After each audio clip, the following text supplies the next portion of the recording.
All right, we'll have Coach make an opening remark, and then we'll go ahead and take questions. Well, first of all, it's great to be here today. Thank you all for being here. As I was standing to the side, I was trying to decide if did I win a drawing or lose a drawing by following. I think everybody else went to ask the harder questions elsewhere, but we're excited to be here today, looking at how far our program's come in the last 3.5 years, to put ourselves in a competitive position. And, you know, a lot of exciting things happening in Lawrence, Kansas. And, you know, the commitment our university, our Chancellor Girod, and Athletic Director Travis Goff have made in facilities, staffing, and those things have continued to improve and give us this chance that where we're here today. So I'll open up for questions. Okay, we'll go ahead and take questions. Please raise your hand. We'll get it right over here on the right side, fourth row. Hey, Coach, over here. Yep. Tyler Budge, CF Budge. This offseason, you lost offensive coordinator Andy Kotelnicki, who had been with you since your days at Wisconsin Whitewater. Could you talk about sort of the impact of losing him off the staff, but also the faith that you have in guys like Jeff Grimes and Jim Zebrowski that have taken over? Yeah, that's a good question. You know, Andy and I were together for 11 years, and when you look at the time in college football today, that's a rarity. And Andy's loyalty and contributions are greatly appreciated. Andy and I had conversations for over a year, and really from the time I hired him at Whitewater, his aspirations to someday be a head coach. And one of the things he felt was in order to continue to grow, he maybe an opportunity to work under someone else would help him grow. So I can't fault him for that. We've had great alignment and loyalty of continuity in our staff as a whole, and yeah, that's different. But I've said it other times today. Jeff Grimes, I thought, did an outstanding job.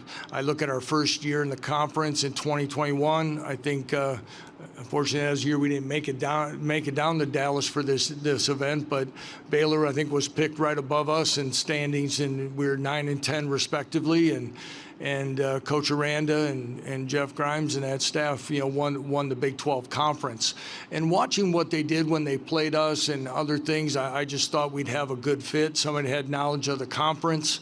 And then when we met, we talked about what we wanted to continue to do. Did we have the right alignment once again? And I feel very confident that we do with Jeff as a coordinator. You mentioned Jim Zebrowski. He was the first coordinator I ever hired at Wisconsin Whitewater. Then he went on with Jerry Kill at Minnesota and then returned to us in Buffalo. So Jim called the bowl game for us last December, did a great job. So I feel very confident that our offense will continue to be diverse and multiple in many things that we're doing and continue. And I think with the returning weapons that we have, that was going to be imperative that we continue with terminology and things that we're doing so the players could continue to operate in such a way. We'll stay on the right side over here, second row in the middle.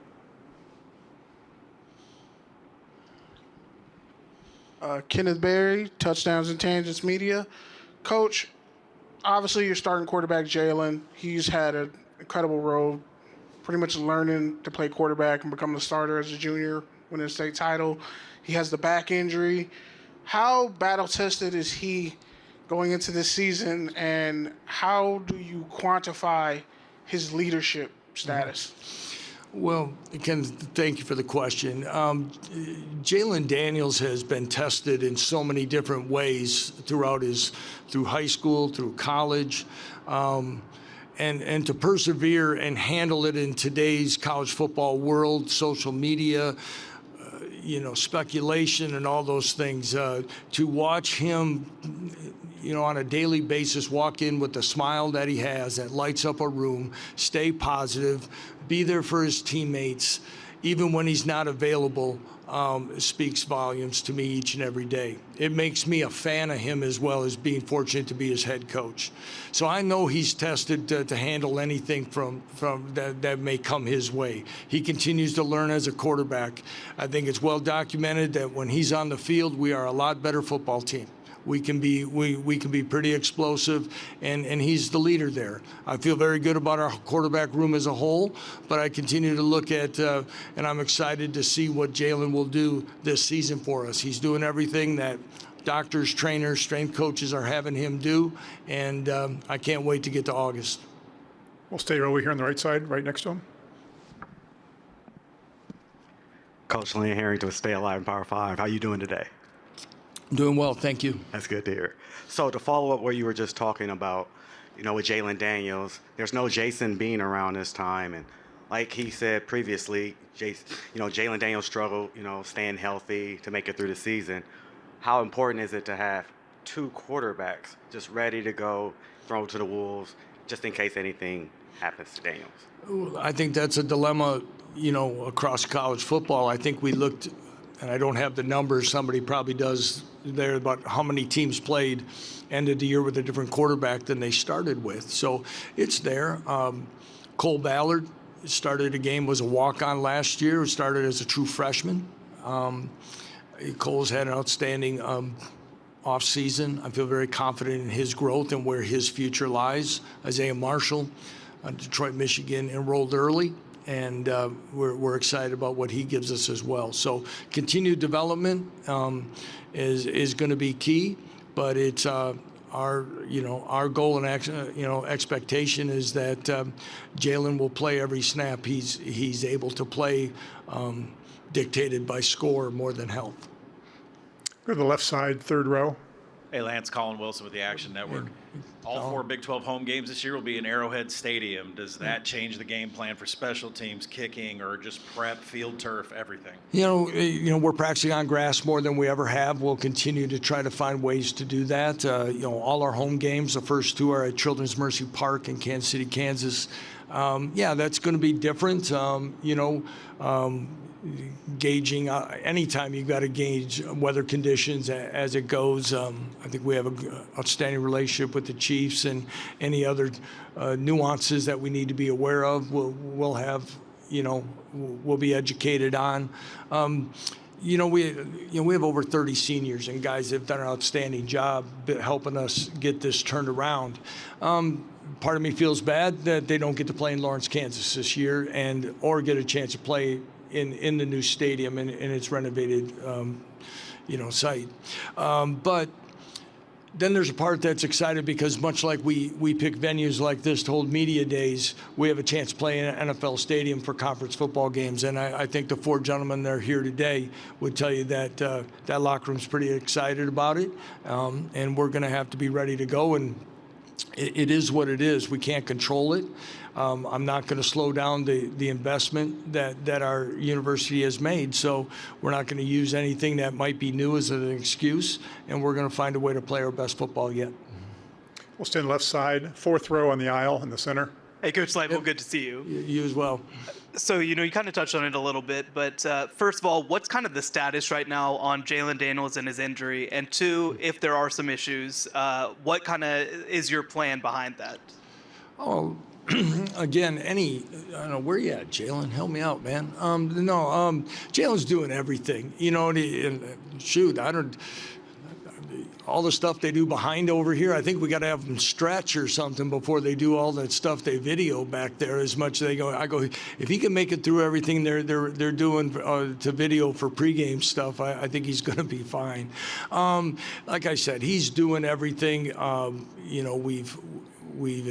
We've gotten a lot of opinions, all those things. He's doing the throws that he's supposed to be making, all those things. And right now, I put the hands of each and every day. But I know this. Let me back up.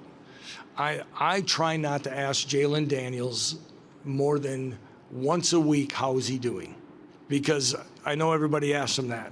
And of course, it's, to keep wearing a young man out with those questions.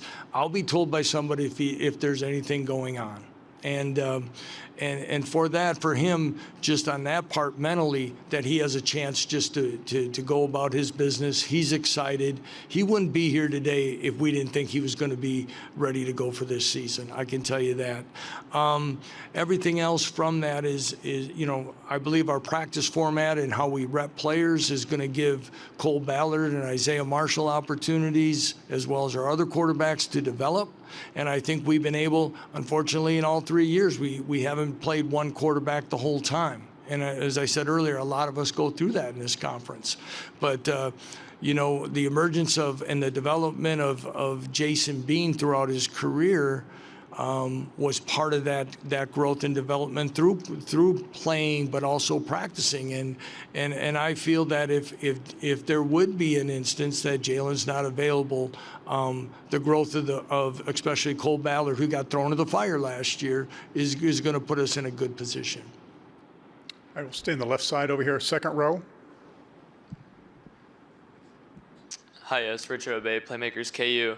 So my question for you made tremendous strides already here at your time at KU. Are you going to be treating this season any different from the ones in the past, as now expectations are much greater for you and so many people came back? There's a lot of people leaving after this season, so is this season kind of a do or die, as some would say? No, I understand where the question is because it's such a veteran football team. But I think, again, we continue internally to look at it through recruiting and other things as you move on to the next year. And I think this new landscape allows you to continue to stay competitive a lot of different ways. Approach, no, I think, I've said it multiple times, I'll say it again, is my challenge is going to be is that to make sure I want our young men to be confident. I want them to be proud of what they've done. I don't want that to trickle into complacency, though. And that's my responsibility. It's my responsibility to our staff that we continue to do the things in the type of manners that help get us where we are. But also, I think our track record as a staff at our last two jobs, I don't care what level it is, it still goes about how you go about your business. And we were able to build things for consistency. It's not we're going to build it and then you're going to disappear for a while. So that's going to continue to be our mindset, and we're going to approach it in that way. We're going to go to the right side, center aisle, about halfway back. Coach Leipold, Alex Blackburn, College Football Dogs. What is your relationship like with AD Travis Goff, and how has that fostered a bright future for this Kansas football program? Great question. I've said this before, this is the best alignment that I've personally have gone through, from football coach to athletic director and then athletic director to chancellor, that I've ever been a part of. I can't say specifically as an assistant coach, but I would challenge those to, I can remember way back as a graduate assistant when Barry Alvarez talked about Donna Shalala as the president or chancellor and Pat Richter was the athletic director, and that program was able to take the steps that put it where it is today. Without that, you don't have a chance. And the unique thing that became a tough beginning hurdle, so to speak, at Kansas was Travis was hired just weeks before he hired myself. But the thing is, that partnership and alignment, because we're in it together, allowed us to have conversations and talk about visions and go into it arm in arm, that we're going to take this thing on and build something special at Kansas. We'll take one more question. It'll come in the third row here on the right side. Federico Moreno, Kansas Student Radio. How you doing, Coach? I'm doing well. How are you? Good, good. Good to see you. You as well. So when you have three captains that are leaving, what do you look for as a head coach to fill in those leadership voids within the locker room? Well, first of all, our strength coach, Matt Gildersleeve, does a great job in our off season. just our player development off-season teams. We do, like a lot of places, you have off-season team captains, you draft teams, you do different things. But there's leadership development things. We've done things to cultivate leadership in anticipation of others leaving, putting them into roles and responsibilities to make sure some certain things are done within the program. But some guys, they're better at being really good followers. Some guys aren't as vocal. There are some other things. But when we're fortunate to have 30-plus seniors, we have a lot of guys that have great maturity, great understanding, and, of course, they bought into what we're doing, so they understand that help lead the newcomers into the program. And I feel very confident that we're going to have the type of leadership that we need this season. All right, that'll do it. Coach, thank you for your time. Thank you, everyone.